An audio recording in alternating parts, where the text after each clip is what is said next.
In this tutorial, we're going to talk about angle measurements. In a coordinate plane, an angle can be formed by fixing one ray, called the initial side, which we have here in green, and then rotating the other ray about that vertex. So this other ray is what we call the terminal side. An angle is what we call in standard position if it looks like what we have here, which basically means we have the initial side on that positive x-axis and the vertex is sitting on the origin. An angle can be measured in either radians or degrees. And we've been looking closely at both for this semester. There are blank radians and blank degrees in a circle. So one full revolution around that circle we know is 360 degrees. And we determined that that is the same thing as 2 pi radians. So if 2 pi radians are in 360 degrees, that means pi radians, half of 2 pi, would be in half of 360 degrees, which would be 180 degrees. This is going to be a very important piece of information that we're going to be utilizing because we're going to start converting from radians to degrees and degrees to radians. But before I start doing that, I want to talk about something that you've probably discussed a little bit in your physics classes, and that is something that we call dimensional analysis. And this is going to come up a little bit, it's a bit different in my class, but whoops, dimensional analysis.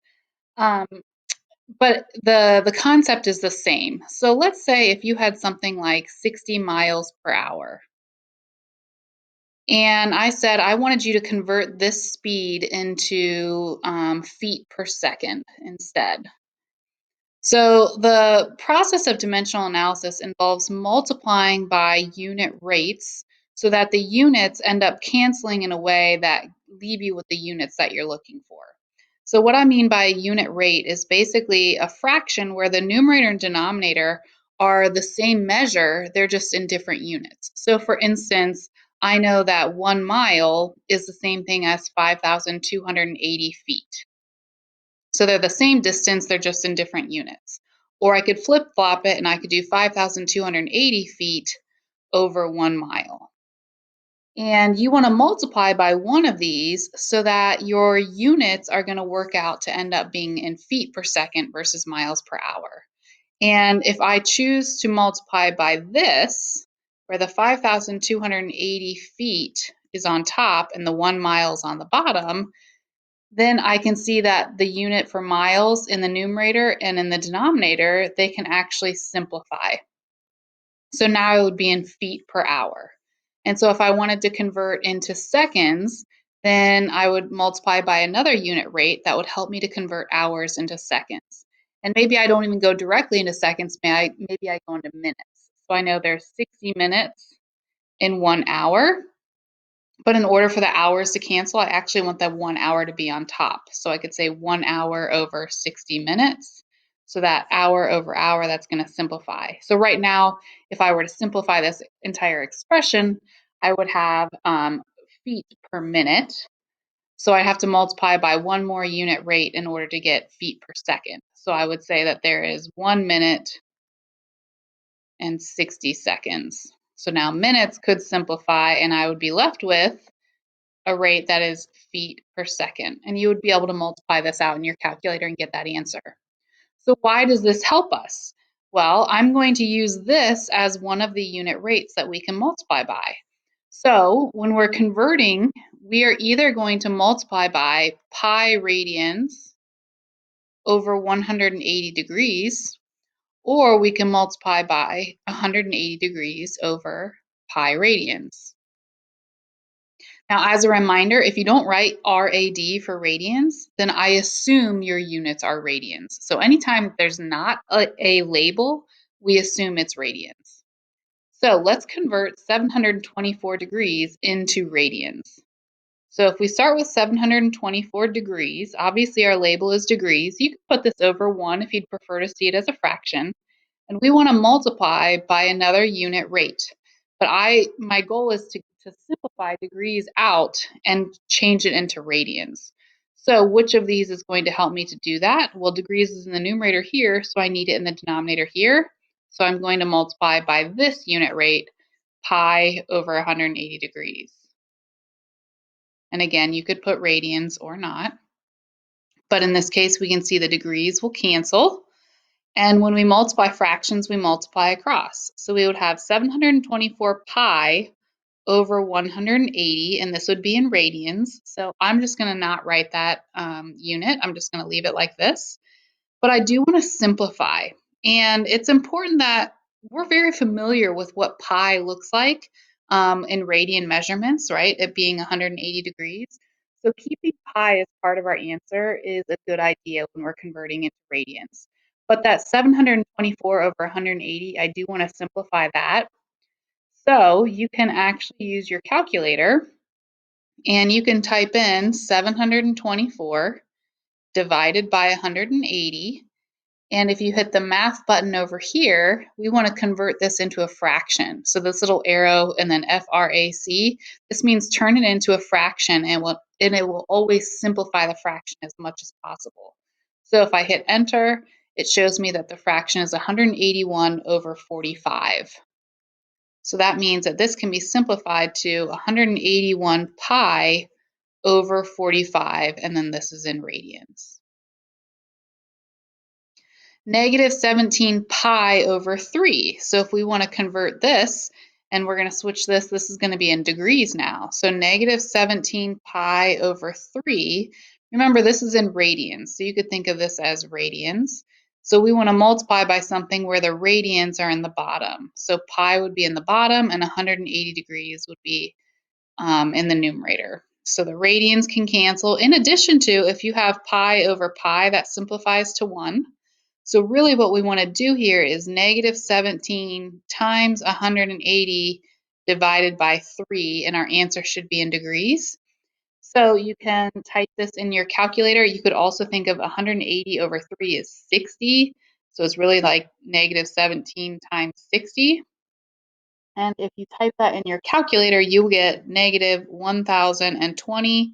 You do need to make sure that you put the degree symbol there. Another situation, we have 5 radians, and I know that seems kind of strange to think of 5 radians and not have a pi there. We're so used to 5 pi, for instance, but remember that radian measurements can involve pi or not, right? Remember, a radian is basically if you take the measure of your radius, so that length there, and you take that piece of string the same length as that radius and you lay it on your circle, so that distance there is r, then this angle right here is 1 radian. So you have to picture 5 of those radians. So we want to convert this now into degrees as well. So we're going to take 5 radians and we want to multiply by 180 degrees over pi radians. So our radians will simplify. So we're really taking 5 times 180 and dividing that by pi. And this is going to be in degrees. Well, 5 times 180 is 900. So we have 900 divided by pi degrees. So this is going to seem a little bit strange, but thinking about 900 divided by pi degrees, it really doesn't mean that much to us. We can picture what 360 degrees is or what 1 degree is, but when we have pi as part of a degree measurement, it really doesn't make that much sense to us. So it will actually make more sense if we approximate this answer. So I am actually going to do 900 divided by pi in order to approximate what that actually is. So my pi button is there, and I get 286.48. So 286.5, we'll say. So this is approximately 286.5 degrees. So again, you're going to multiply by pi radians over 180 degrees if you're converting from degrees into radians, but you'll multiply by 180 degrees over pi radians if you're converting from radians into degrees. So just think about that dimensional analysis. The last thing that we want to talk about are coterminal angles. Coterminal angles. And those are angles where basically their terminal sides coincide. So we know, for instance, pi radians is coterminal with 3 pi radians. Notice that I kept both of these in radians. So when we're talking about coterminal angles, we want to keep them in the same units. So pi and 3 pi. Or we could say 0 degrees and 360 degrees. Those are coterminal. So we want to find coterminal angles for each of the following measures. And again, we're not going to change our units. So you have to keep in mind that one full time around the circle is 360 degrees or 2 pi radians. So all you have to do is add or subtract either of those depending on which measurement you're in.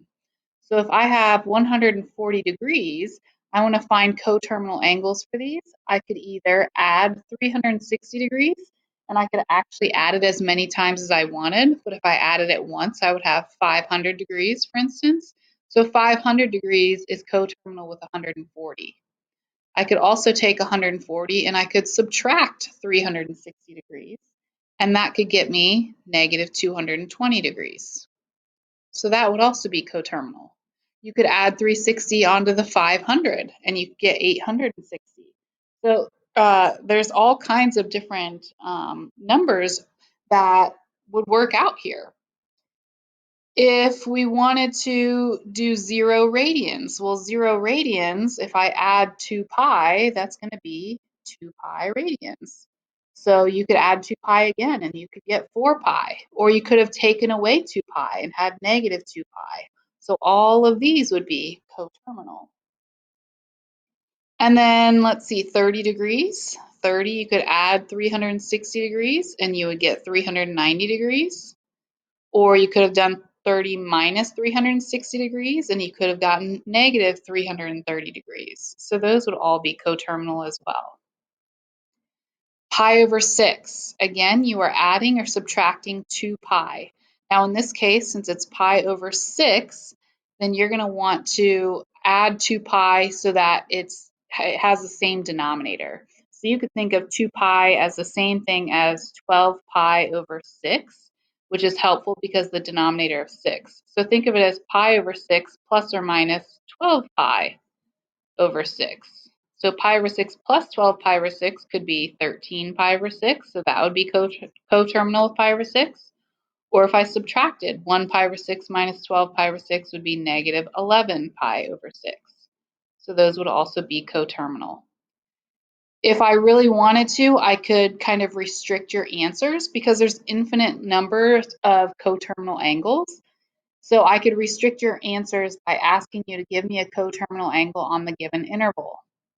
So here I would like something coterminal with 50 degrees, but it has to be on the interval from 360 to 720 degrees.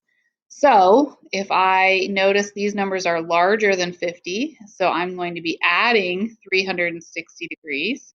And when I add 360 degrees, we get 410 degrees. This does lie in the interval between 360 and 720. So that means 410 degrees could be my answer here. I want a coterminal angle to 11 pi over 6. That's between negative 2 pi and 0, which means I'm going to take 11 pi over 6 and I'm going to have to subtract 2 pi. So if I'm taking away 2 pi, and remember 2 pi is the same thing as 12 pi over 6. I'm going to use that because of my denominator of 6. So if I take away 12 pi over 6, I get negative pi over 6, which is between negative 2 pi and 0. Let's do one more problem. So negative pi over 4, and I want an answer between 4 pi and 6 pi. So if I take negative pi over 4 and I add 2 pi, well, remember 2 pi in this case would be equivalent to 8 pi over 4. So if I add 8 pi over 4, I get 7 pi over 4. So is that between these two intervals or between these two numbers, 4 pi and 6 pi? Well, if you're not sure, rewrite these so that they have denominators of 4 as well. So 4 pi would be equivalent to 16 pi over 4. And then 6 pi, if we multiply 6 pi, or 6 times 4, that's going to be 24 pi over 4. So I'm really looking for something on this interval. So 7 pi over 4 is not in between 16 pi over 4 and 24 pi over 4. So I'm going to add 8 pi over 4 again, and I get 15 pi over 4, which still isn't in that interval.